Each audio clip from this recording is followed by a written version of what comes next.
like that everybody. music. Yeah, what's up, man? What's It's up? Friday, everybody. Friday. How are you feeling? Weekend. How Dude, are I'm you feeling better. You feeling good on your Friday? I am. I don't know if it's because it's Friday or just because I'm taking like a shitload of supplements these days, but I feel good. Yeah, good for you. Good I've for also you. lost Well, 8 pounds. Which oh, is wow. Okay. Well, I think that's probably due to your expert exercise series really paying off, right? It is. It is. I mean, those doctor recommended bacon double cheeseburgers are a lifesaver. Look, you call whatever you want, keto, gramo, whatever. It works. Well, It works, Ryan. You know what? The method behind the madness, you got to give credit where credit is due. I mean, that's science. Yeah, boy. All right, man. Well, let's talk about health because I don't know about you. Last Wednesday, I think I got my COVID vaccine, my first shot, my first stab, as the kids call it. How about you? Let's see. Let me see if I can go ahead and sum this up with maybe my vaccination sticker and my COVID card. Thank you Nice. very much. Well, that's impressive. All I got was the tiny little. It looks like the thing you get when you go to the vet. It's just like a little postcard. Dude, But life I'm is happy. better in the Massachusetts Bay Colonies. I'm telling you. I don't know what it's like way down in Southland world. North Kakalaki. Yeah, it's better up here. Well, good. So I'm looking forward to the second vaccine. I'm looking forward to some travel plans. My wife and I, my family, we've got a son graduating from high school. We've got a son who's, going to be here before he goes back for his junior year of college. And so we're looking forward to getting out of these four walls. How about you? Yes. I am also looking forward to getting out of these four walls, not just for pleasure travel, but also for some business travel, which I'm starting to get a sense may actually happen later this year, which could be interesting. Now, I don't know about you, Ryan, but I had barely any side effects from. I only had the first dose, seconds on 420. But I only it felt like I got punched in the arm. Yeah. But like that was I had a fairly large, like softball size, like thing. And softball size, no. Pretty big. God, it didn't disrupt my tattoos, did it? Oh, that would be terrible. That just would make it look like it's three-dimensional. I know, I'd like that. All right, man. Let's get into our first story. We got three main stories today for you folks. First one is about a really groovy, really cool, really nerdy sci-fi art project that we've mentioned on the show, but you have a surprise to share with our guests. So let me bring up our image here, and then you can tell us all about it. I would love that. So check this out. So I have definitely mentioned this before. I don't know why my dogs are losing their minds in the background, but that's all right. They're talking to each other because I can hear mine doing the exact same thing. Folks, if you just quickly take a look at my camera, you may remember I shared this book, Weird Field World, by Rob Turpin, who is on Twitter as, and I can't believe I don't have it memorized, but I think it's This Northern Boy. Northern Boy. I wanted to make sure I had that right. For some reason, I thought it was that. Anyway, I loved this book. Really cool book about, humans receiving, essentially, I'm boiling it down, alien signals that teach them how to harness this power from an alternate universe to build spaceships that can go much further out beyond our solar system. And so I had this, really, it was a dream in which I saw this ship. I thought about it, Weird Field Thunder Snow, and I reached out to Rob and I commissioned him to create this. And what's really cool is not only does it celebrate my Canadian heritage, which I'm very proud of, but if you scroll down, it actually mentions Gordy Noseworthy. And Gordy Noseworthy was a pilot, so that's why he's mentioned here, in the Royal Canadian Air Force during World War II. My great uncle was shot down and lived to fight another day. He actually also was a famous kicker in the Canadian Football League. So that was pretty cool. So we talked a little bit about this, and he wrote this really cool story, kind of mixed in my family history, my love of the ocean and Canada and all this stuff. And if you scroll back up, you'll see the cockpit. He even made it look like a World War II bomber. But this is where it gets even cooler. Ryan? Yeah? Take me back on a full camera. All right. Here we go. So folks, what I did was I took delivery of this thing. I was so happy about this.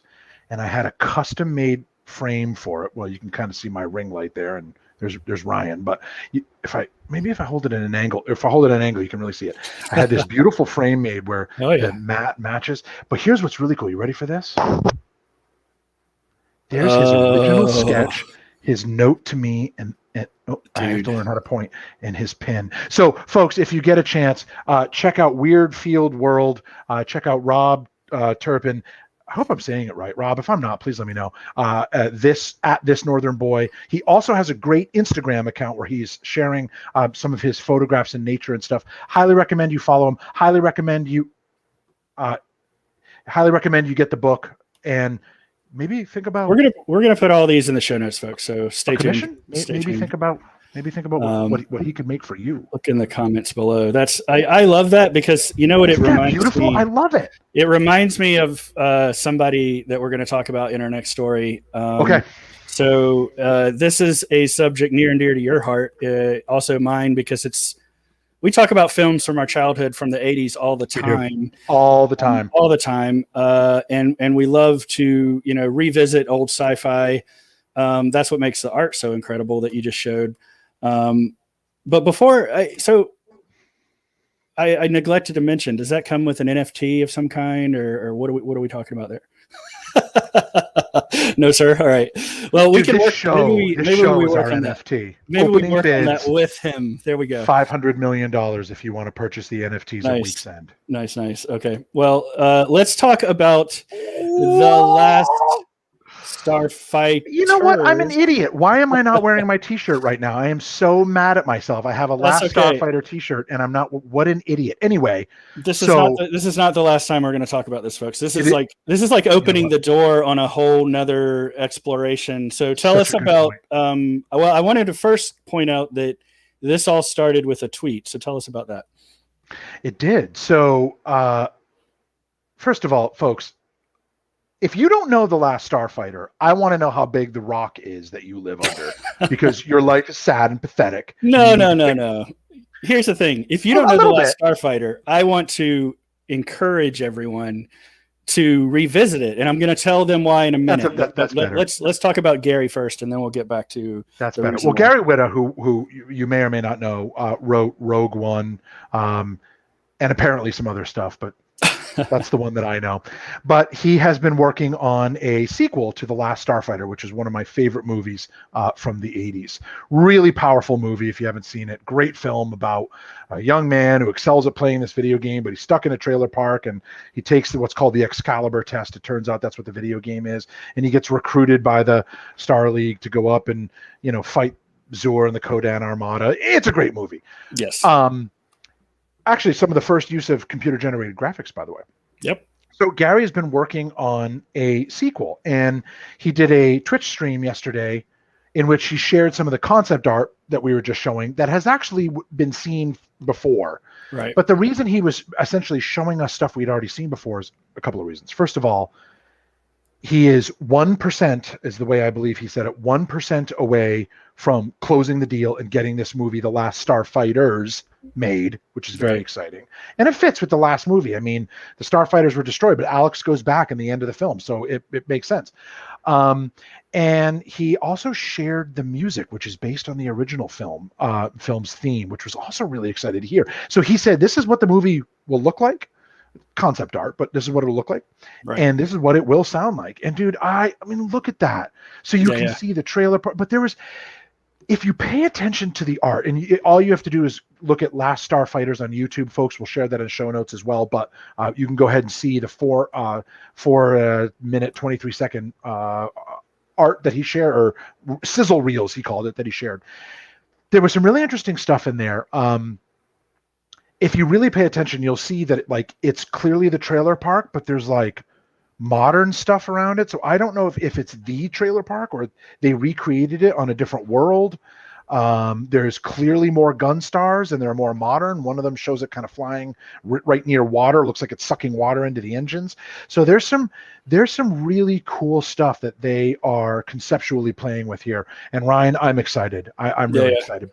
I'm excited too. And it was this is one of crazy, I don't know if it's karma or just weird serendipity moments, but the day before Gary tweeted out the symbol And then, like you said, he did the Twitch stream.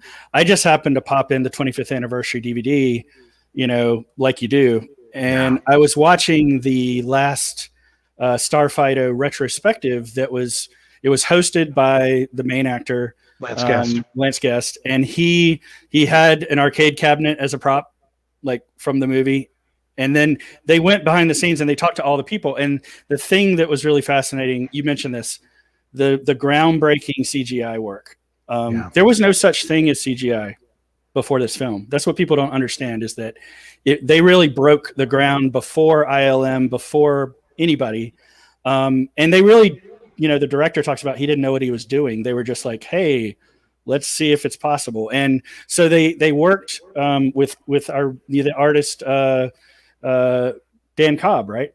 So all of the concept for the gunship is Cobb's. For the Gunstar, yeah. So he was actually, you've got to see this documentary, Graham, because dude, you got to see if you can find it, because I don't have the DVD. Look, I will mail you the DVD old school style if I have to, but it shows literally Gary doing drafting of the Gunstar. I have to see this. And then he directs when they get to the point where they literally were like coding and like putting together wireframes and polygons and trying to figure out how much they could render. They were literally using a Cray supercomputer in a warehouse that was there. Oh my God. And then they have all this behind the scenes photography of them like sleeping on the bench. The Cray is like a circular. Oh yeah. They're like sleeping on the bench. And the animator was like, oh yeah, then we created a virtual Cray just for the hell of it, for like a test run. It was just fascinating to see. So I want to see that. And so I'm excited about this movie, not only to see the film, which I think will be incredibly exciting, but also because of the toys that I'm sure will be produced. So I've got to pick a spot and reserve it in the office here. But you mentioned a tweet, and you asked me about a tweet. Right. So last night I put out a tweet that said something along the lines of, after Gary's Twitch stream today, introducing the Last Starfighters concept, I would love to know what the analytics are of people who are streaming The Last Starfighter as a repeat view or first view across all platforms, on demand, cable, Amazon Prime, whatever it may be. And I was excited because he actually retweeted that. Of course, my tweet had a typo in it of all times, but it was not a bad one.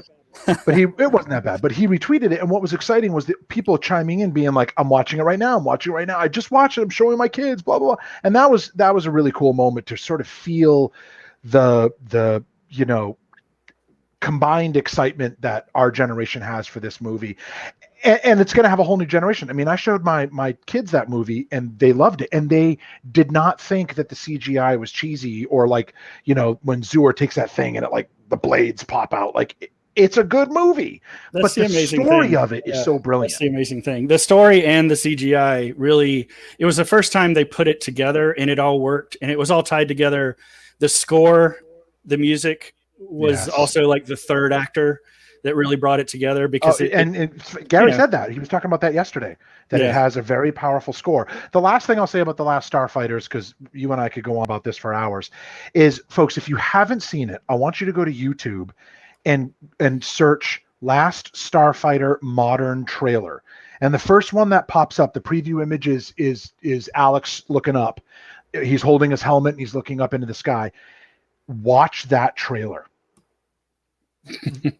You have to see it. If you are a fan of The Last Starfighter, I want you to see this Tim guy, forget his last name if you'll excuse me, but he recut the trailer and it's really, really good, and I highly recommend you watch it. Yeah.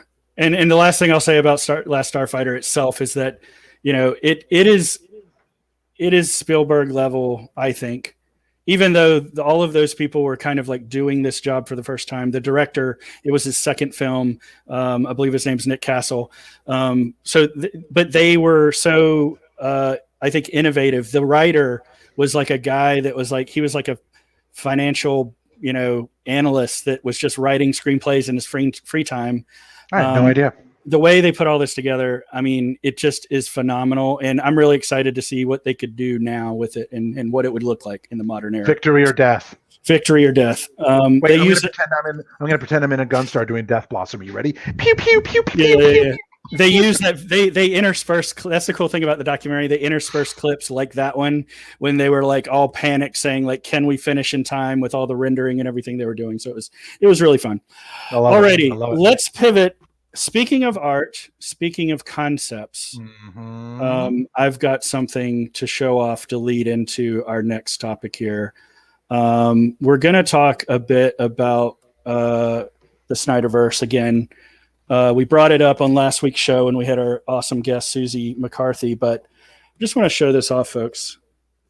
Speaking of art, original art, this is a circa 19, probably 98, caricature from like Busch Gardens and, in Virginia of like me as the Dark Knight with my weird goatee and my lovely wife as Catwoman. But I just want to say, like, we need like restore the Rabverse. I think you were mentioning that yesterday, but yes. Let's talk about a couple of things. There's three hashtags because as we were saying last week, the film that we're talking about, Justice League, was re-released as a director's cut on HBO Max. Of course, if again you have to be under a rock not to notice everyone talking about it. The thing that's been trending this week since the film was released on HBO Max is restore the Snyderverse, because there was a kind of there was an interview that was released by the head of WB sort of,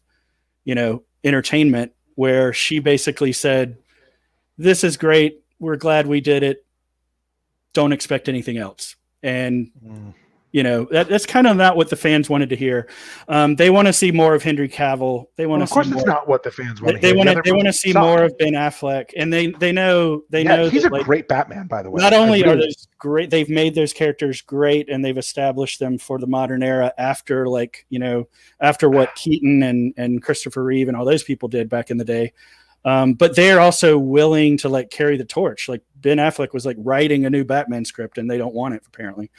Well, no, because they have the Batman with what's his name coming out, the vampire kid, right? And I think that's which honestly I think looks great, and I am excited about it. It does look interesting, but it looks whatever his name is, or Robert Pattinson, or whatever. It looks fine, and there's like not I pick up all the Batman graphic novels and read them, right?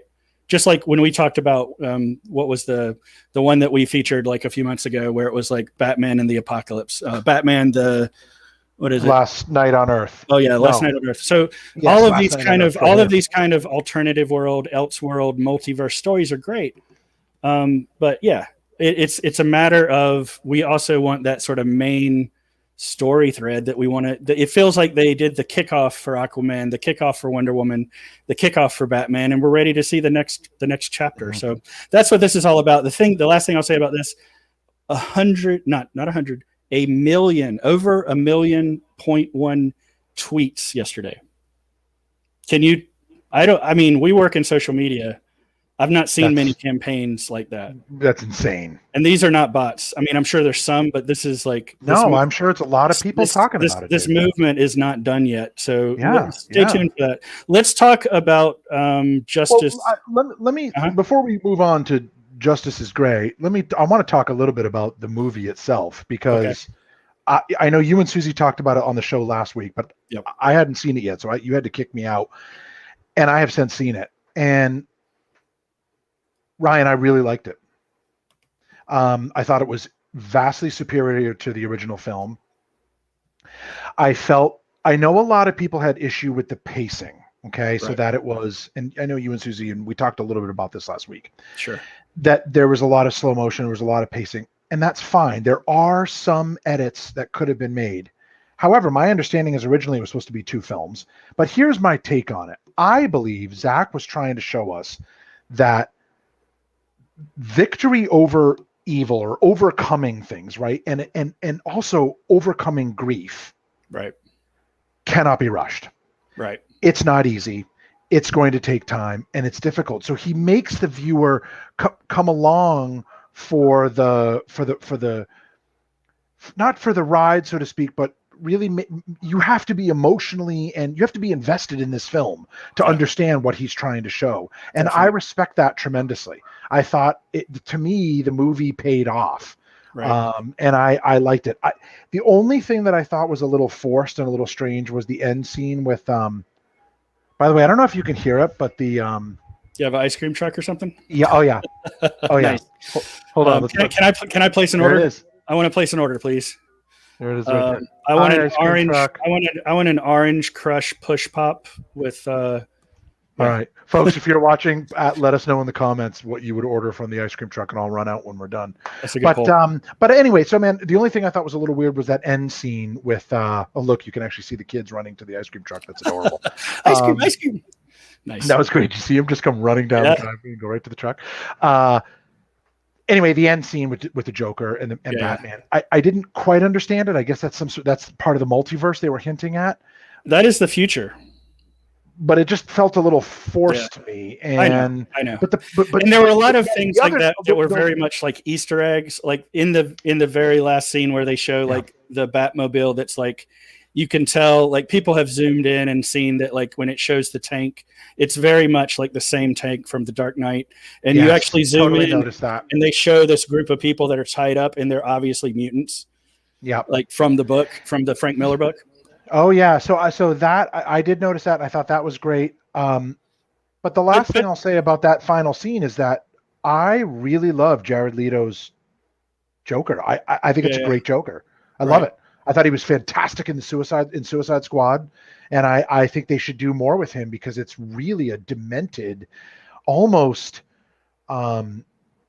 Like when they show him lining stuff up and they kept showing him like where all of his knives were lined up and there was like baby clothes and all this creepy shit.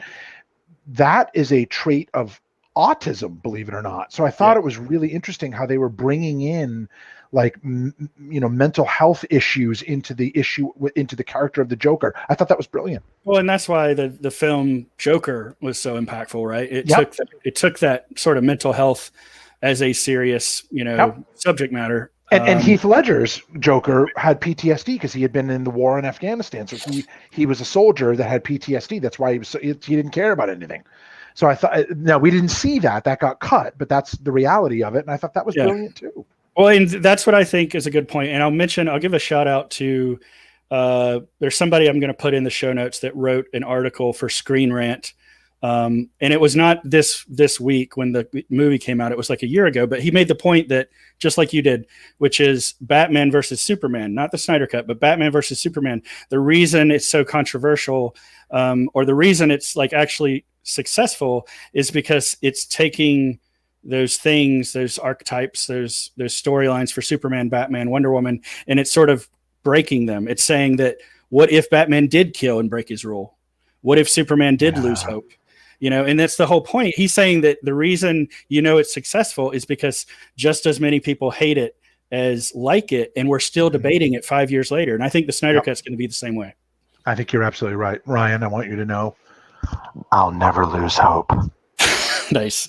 I wanted to just give you a pat on the back for this because, ladies and gentlemen, there's two things here. This was our nerdy, super awesome Photoshop promo for the Week's End show this week, and it's got your two favorite Week's End superheroes. But this is in 4K, folks. This is in 4K, just like the Snyder Cut on HBO Max, just like the movie, just like the movie. Can't you see? And the other thing about this is that it really didn't happen to much fanfare, but the Justice's Gray black and white edition of the film was released on HBO Max last night, and they didn't really say that was happening. Here's what I'm going to say, and then we'll pivot to our last story. I really like it. I watched the first two chapters. There's like 6 chapters. I watched the first 2 just to see how it would feel. Again, it feels even more grounded, even more, I don't know. It feels better because you're not distracted by the colors. Like, I don't know how to describe it other than I saw a lot of people complaining online when the Snyder Cut came out about how they didn't like the lighting or they didn't like the colors or they didn't like the whatever. But you know what? Zach made it as a black and white movie to begin with. I didn't know if it was necessary. That was all. Weird. But I know that's an interesting point you're making there, Ryan. So I know it's totally weird. It's totally weird. It's weird that he did the IMAX format. It's weird that he did black and white, but I'm just leaning into it. I don't know, dude. One of my favorite movies of all time, Doctor Strangelove, is black and white. So there's a lot of black and white films that I love. So maybe I need to have an there's open mind something to about it. be. I'll go out on a limb here and I'll say maybe there's something to be said that this kind of serious topics should have a more, I don't know, a more artistic, approach. And this is I turn my fan up. Does my cape blow? No, it doesn't work. Nice. Sorry. All right, folks, we are going to pivot to our last story of the day, and just spend a few minutes talking about the Suicide Squad trailer, because it just dropped. Like literally, like I just saw it a couple of hours ago. I know I pinged you and you watched it and you were like, oh my God. So let's end it on the Suicide Squad today, because this is another movie where they've already done a film and there was like, I feel like Warner Brothers blinked on whether they should do it again or did it work or not. And lo and behold, James Gunn somehow got the green light to like take it and go crazier with it, right? I think so. So I was really impressed with the trailer. James Gunn is a genius. I mean, the work that he's done with Guardians of the Galaxy. I also love it when directors are so good that they attract an ensemble cast. So there's some folks in this you may recognize from some of his previous work. Always great to see Harley Quinn. Brilliant character, beautifully played. I mean, The Emancipation of Harley Quinn is a fantastic film. Suicide Squad was a great movie. I mean, so there's really good stuff there. This looks really, really good.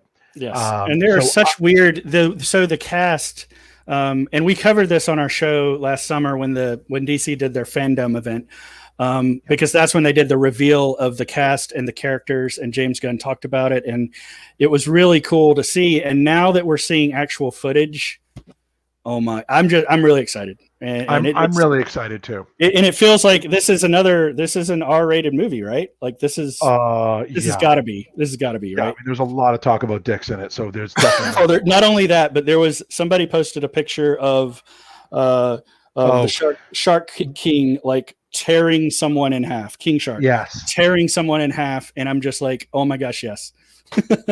Yeah. I'm really excited about it. It's going to be a good movie. Go check that out. It's a Red Band trailer. You can see it on James Gunn's Twitter. You can see it on YouTube. You can see it wherever internet things are streamed to you. We're coming down to the last couple of minutes. You had a really good idea, because there's been a meme that caught fire this week related to, of all things, international trade and global supply chains. That's right. Interestingly enough. So it's got a bit of a technology in a day job tie-in for us in a peripheral way, but the memes that are coming out of this, the pictures from the Suez Canal, where apparently the easiest way to describe it is somebody like turned the ship sideways and it's blocking literally the canal from functioning for days on end. Yep. I mean, it's a mess. It's a large container ship jammed in a small area, and a huge amount, billions and billions and billions and billions of dollars a day are being wasted while there's this massive global traffic jam trying to get through there. I mean, it's interesting. The memes were funny, but it also goes to show how vulnerable our systems are, that we're all relying on the Suez. Like, what? So, I mean, that's the path, right? So either that or you're going all the way down and around. So it is an interesting story. It's interesting watching the updates as they try to relieve pressure on the hull and on both the bow and the stern to try to get the ship back up there, floating enough, not back up there, but gain enough buoyancy that it can, get under power and be moved out of the way. My understanding is there's 8 very powerful locomotives at this time trying to move it, and that is showing some promise. So there's some interesting motives. Oh my gosh. And a big crane they moved in that's actually picking up the front end of the ship. Well, that's the funny. So that's the image that we've seen the memes from, right? Is this picture, which is just, it's just, I don't know how to describe this other than. So I'll give you one. So imagine that the ship is labeled "Men Who Need Therapy," and the little digger is labeled "A Toy They Want to Collect." Oh yeah. But what I'm saying is, it's like, the fact that this image is the one that you're seeing in media is like, oh my God, they don't just need scientists and engineers. They need some new PR out there. There's not enough dicks on that beach. But here's the nice. They also let's play a word association game. So you and I are going to go back and forth rapid fire.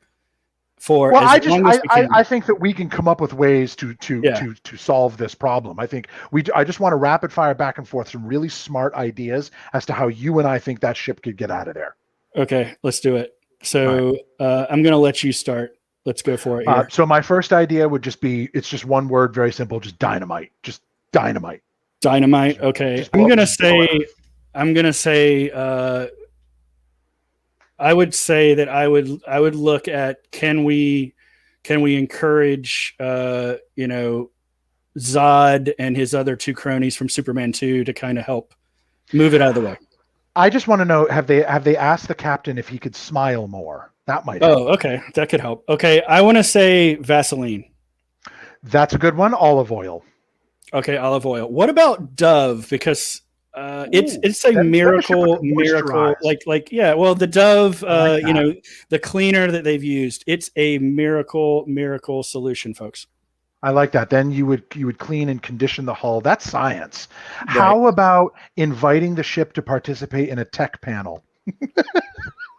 Okay, I can see that. What if immediately get out of there? What if we enlist a Austin Powers sidekick to come in and help him? Because what it reminds me of is the scene from Austin Powers where he's like trying to drive that little utility vehicle and he gets stuck in the hull. It is exactly like this problem. All right. So what about this idea? What if we did a real genius method? What if we packed a whole bunch of gigantic containers of popcorn directly underneath the ship and then used a space laser to then, you'd have to have people standing by watching because everyone's going to want to eat that popcorn as it's coming down, just like in the end of Real Genius. I think that makes a lot of sense. And then the popcorn will lift the ship up. See, this is science. This is genius. God, that makes a lot of sense. And so that's the space laser. I think what we need to do though is make sure we have lasers coming from all directions. So we would bring lasers everywhere, dude. We would bring Dr. Evil from Austin Powers, we would enlist the use of his sharks with friggin' lasers on their heads to come in from below, so that you make sure you have lasers from all angles. Ryan, why are you not over directing this in the Suez? This is genius stuff, dude. Well, let's end it with this. The funniest, wasted. The funniest / scariest tweet I saw about this was that all of the great minds that are trying to solve climate change and the world's problems have no answers for this, which is, think about it.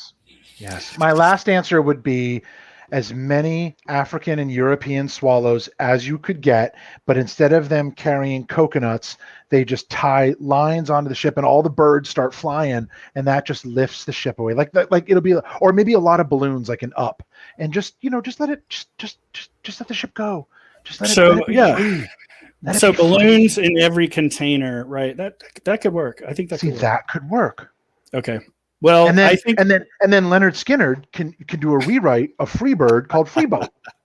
Nice. See, this is good. This is what ice cream trucks in the neighborhood do to people. I think I need either ice cream or bourbon, or maybe bourbon and a milkshake to end this off. But how about bourbon and a little bit of vanilla ice cream, or vanilla ice cream in the bourbon? That's delicious. So when we travel again, I want to take you to a place. Sush, and there's a place in London, in the Coventry Garden area, which is where all the theater district is. Oh, I know it well. Has, the place that has like the hamburgers, and they have like boozy milkshakes. They have like a whole freaking big menu of them, and they are sublime. You made me think of that scene in Hot Fuzz when they're like, somebody called for you from, and he checks the note. He's like, Linden. Nice. All right, dude. Well, thanks everybody for watching Weeks In. This has been Ryan. This is my buddy always as Graham. I want to point out that I'm wearing a Comic Book Batman t-shirt. And this is to say that we are going to have the biggest Batman superfan that I know anywhere joining our show on an upcoming episode. So I just want to give a shout out to Kia. She's not the car on Twitter and on social media, but she's going to bring her hot takes to all things Batman on a future episode, and I'm really looking forward to that. So thanks for watching, everybody. Thanks for joining us on Winks. We hope Love your you. weekend is great, and we'll see you next Friday. See you, buddy.